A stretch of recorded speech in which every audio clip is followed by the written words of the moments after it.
I'm about to go into 12th grade. I live in the small town called Kingville in Pennsylvania, not to be confused with Kingsville, Texas. As a summer job, I worked at a diner about 2 miles down the street. I mean, it isn't down the street, I have to cut through a couple roads, but you get the point. It's called Jesse's. Since it's so close, I walk there and back every day. I have to walk down a deserted street with woods on either side to get to work, as it's the easiest route. About 4 to 7 cars pass me in the morning. The night is worse. Way worse. I see about 2 to 3 cars, and that's more than normal. I wake up at 5 a.m., and I get there about 6 every morning. I work until about 9 p.m. and get home about 10. I work all day because I need the money for food. The abandoned street is called Dorsham Street, and 191 is the only house on the street. It hasn't been lived in about 10 years. It's all boarded up, has weeds everywhere, and has tons of water damage. I walked by it curiously because occasionally the door would be open, but I wouldn't look inside, thinking it was just some idiot 12-year-olds trying to peek around and take stuff. On my way to Jesse's, I found what looked like a red clown nose lying in the walkway of the house. I picked it up and put the strange object into my pocket. When I got to work, I put it on and got a few laughs from my friends. I put it in my pocket to save for later. I would have used it on my parents, but they're out of town.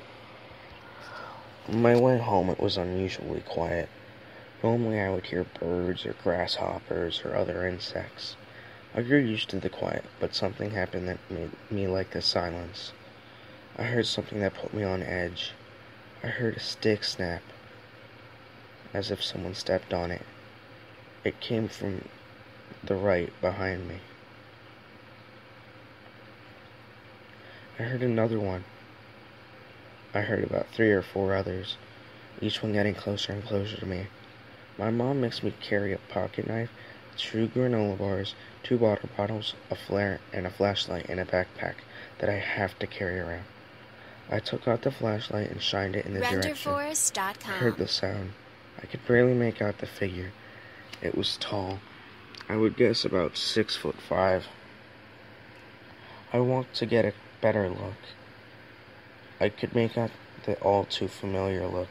It had a yellow jumpsuit with blue and red spots. It had those 2 huge shoes that no one would ever need in their life. It had 3 orange pom-poms in the center of its suit.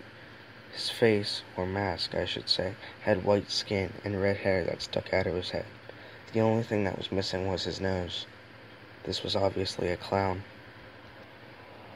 He asked me where I was going. I told him I was going home. He asked if I would like to go home with him. I knew this was weird from the start. No normal person would ask a 17-year-old male to go home with them. He told me I have something of his, and that he wanted it back. I played dumb trying to buy time. I was hoping that with the time that I would stall, a car would drive by and I would be able to get in and just get home. My plan backfired. He said, "If you don't have my nose, I'll take yours." He then proceeded to take out a machete and charge me. I ran like never before. I was looking for any nearby cars. There were none in sight. I noticed I hadn't passed 191 yet.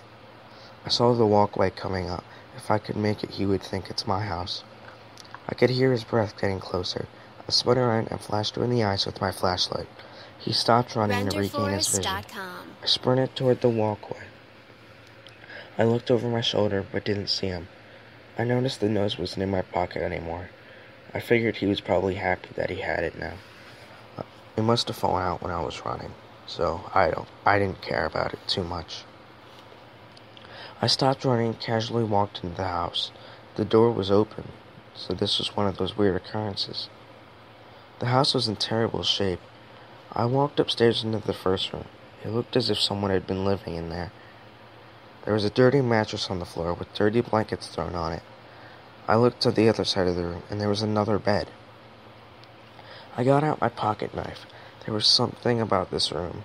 I felt as though I was being watched. Just then I heard the door creak open. I spun around to see the outline of a clown standing in the doorway. I opened the pocket knife, feeling happy my mom makes me bring it around. The clown pulled out his machete and charged at me. I ran at him like a game of chicken. At the last second, I spun left and splashed out with my knife. I heard cloth tear and something wet on my arm. I heard him scream in pain. I sprinted for the downstairs and out the door. I heard heavy footsteps behind me. I knew he was following me. When I was running out the walkway, I didn't hear him behind me anymore, but then I heard the machete dragging across the ground right behind me. I spun around while still running to see a blade flying at me. I ducked under it. He swung again, and this time I wasn't fast enough. It hit my arm. I could feel the blade cut through my skin and into the muscle. It felt hot. He ripped the blade out, and I felt sick. I kept running anyway. I saw my street coming up. I was so close I could see the lettering on the street sign. Stephen Street. I was so close. All I would have to do is make it a couple yards. I turned the corner as he swung the blade again. This time it hit me in the thigh. It didn't go deep enough to cause any damage. I could tell by the intensity of the pain. I screamed. I screamed to get the attention of all my neighbors. I saw the door of my neighbor Keith fly open as he approached with his hunting rifle. Bang! I heard a gunshot and then silence. I looked behind me to see the clown wasn't there. He was now charging Keith. Bang! Bang! Just as my ears recovered from the gunshots, I heard a blood-curdling scream. I looked in time to see the clown thrust his blade down the center of Keith's face. He dislodged the blade and looked towards me. He sprinted towards me. I was frozen with fear. I saw him raise the machete. I figured this was it. I saw something running at me from the side. I looked to see my friend Noah charging with a kitchen knife. They were getting closer and closer. I thought they would actually run into each other. I braced myself for the impact, and I heard a scream, followed by a thud hitting something on the ground. I opened my eyes to see Noah's headless body laying on the ground. I started to run. I got into my house and heard footsteps follow me in. I ran into the kitchen, opened the cover, and grabbed the biggest kitchen knife I could find, and snuck into the pantry. I used my flashlight to see what time it was on my watch. It read 12:46. I heard footsteps walk into the kitchen and then walk out. I opened the door and quietly looked around. I saw a figure walking down the hallway to the guest bedroom.